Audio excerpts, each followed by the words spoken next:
Ngon pa dire, the design, order, and complexity of the universe point to a rational, intelligent, purposeful creator who is the first cause of all. Ingon pa ni ani, watch demands a watchmaker argument. Example, na usa ka watch.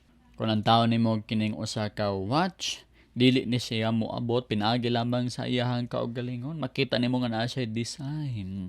Na siya nag-design sa imposible nga maabot lang ni siya sa iyang kaugalingon, di ba? O ang atong universe na may design. Tantaw nimo ang atong solar system na design. Kituyo gid sa designer nga naay pagtuyok-tuyok sa earth sa sun, pag-rotate pod sa earth sa iyang kaugalingong axis aron naay adlaw naapoy gabi sa pikas nga nawong aron makapahulay ang mga tao.